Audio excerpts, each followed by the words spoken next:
सरफरोशी की तमन्ना अब हमारे दिल में है। देखना है जोर कितना बाजुए कातिल में है। शहीद भगत सिंह, जिन्हें 23 मार्च 1931 को 23 वर्ष 5 महीने और 23 दिन के अल्प आयु में ब्रिटिश सरकार द्वारा सुखदेव और राजगुरु के साथ फांसी की सजा दी गई। अगर भगत सिंह चाहते तो माफी मांगकर फांसी से बच सकते थे, लेकिन मातृभूमि के इस सच्चे सपूत को झुकना पसंद नहीं था। उनका मानना था कि जिंदगी तो अपने दम पर जी जाती है, दूसरों के कंधे पे तो जनाजे उठा करते हैं। भगत सिंह की विचारधारा महात्मा गांधी से बिल्कुल ही अलग थी। उनका मानना था कि अगर हमें आजाद होना है तो ईंट का जवाब पत्थर से देना ही होगा। वो कहते थे कि जब शक्ति का दुरुपयोग हो तो वो हिंसा बन जाती है, लेकिन जब शक्ति का प्रयोग किसी सही कार्य को करने में कर रहे हैं तो वह न्याय का एक रूप बन जाती है। दोस्तों, उन्होंने लिखा है, मेरे सीने में जो जख्म हैं वो सब फूलों के गुच्छे हैं। हमें तो पागल ही रहने दो, हम पागल ही अच्छे हैं।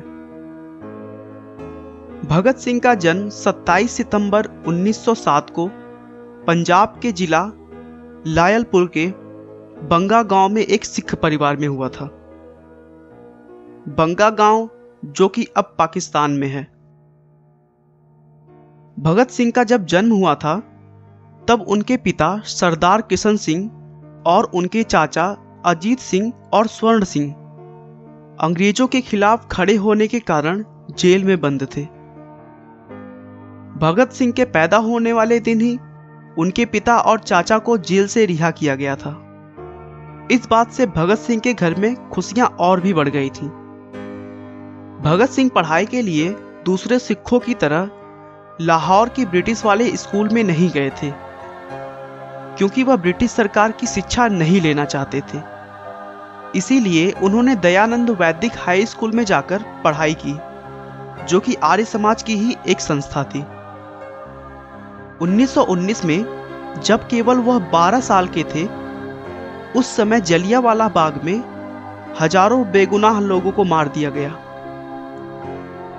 उनके दिमाग में यह बात ठेस कर गई थी।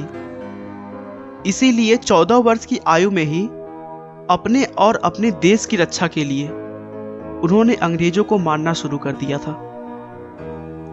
वे हमेशा से ही गांधी जी के अहिंसक होने का विरोध करते थे, क्योंकि चौरी चौरा कांड में मारे गए बेकसूर लोगों के पीछे का कारण अहिंसक होना ही था।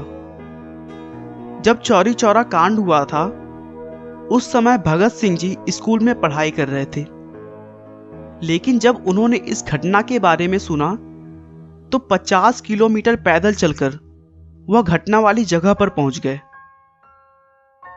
पहुंचने के बाद उन्होंने जो देखा वो सचमुच बहुत ही ज्यादा दर्दनाक था।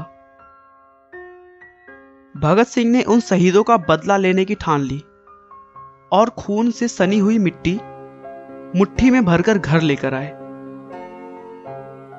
उसके बाद से ही भगत सिंह ने युवाओं को इकट्ठा करना शुरू कर दिया और एक अभियान की शुरुआत की, जिसका मुख्य उद्देश्य ईंट का जवाब पत्थर से देकर ब्रिटिश राज्य को खत्म करना था।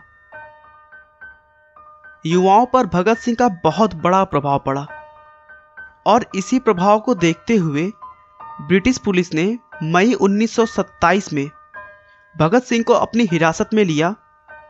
उनके ऊपर यह आरोप लगाया कि वे अक्टूबर 1926 में हुए लाहौर बम धमाके में शामिल थे।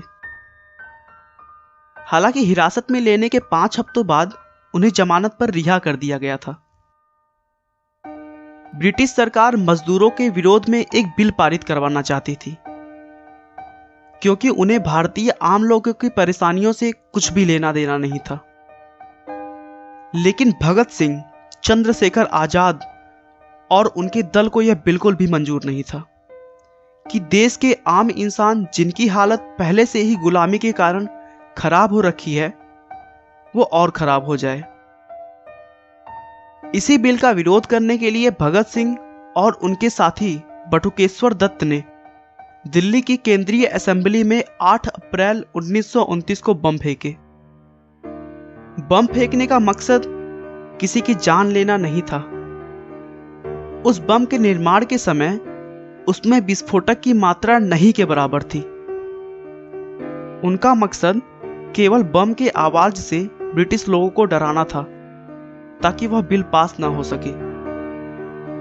बम फेंकने के बाद भगत सिंह और उनके साथी ने अपनी इच्छा से गिरफ्तारी दे दी ताकि यह बात पूरे देश में फैल जाए और देश के अन्य भारतीय लोगों के अंदर भी स्वतंत्रता की भावना पैदा हो सके। देश की आजादी के लिए अपनी जान की परवाह किए बिना लड़ने वाले स्वतंत्रता सेनानी भगत सिंह, राजगुरु और सुखदेव को 23 मार्च 1931 की शाम करीब 7:33 पर फांसी दे दी गई और मात्र 23 वर्ष की छोटी उम्र में इस वीर सपूत ने हंसते हंसते फांसी के फंदे को चूम लिया और उनके नाम के आगे एक और पदवी जोड़ दिया गया, शहीद। शहीद भगत सिंह। दोस्तों, व्यक्ति को कुचलकर कभी भी विचारों को नहीं मारा जा सकता। आज भी शहीद भगत सिंह हमारे लिए एक बहुत बड़े प्रेरणा स्रोत हैं। आपका बहुमूल्य समय देने के लिए बहुत बहुत धन्यवाद। इस वीडियो को लाइक करके आप हमारा मनोबल बढ़ा सकते हैं। मैं हर रोज एक नई इंस्पिरेशनल और मोटिवेशनल वीडियो के साथ आता हूं। दोस्तों, अगर आप हमारे वीडियो को मिस नहीं करना चाहते तो कृपया चैनल को सब्सक्राइब कर लें। आपको यह कहानी कैसी लगी हमें कमेंट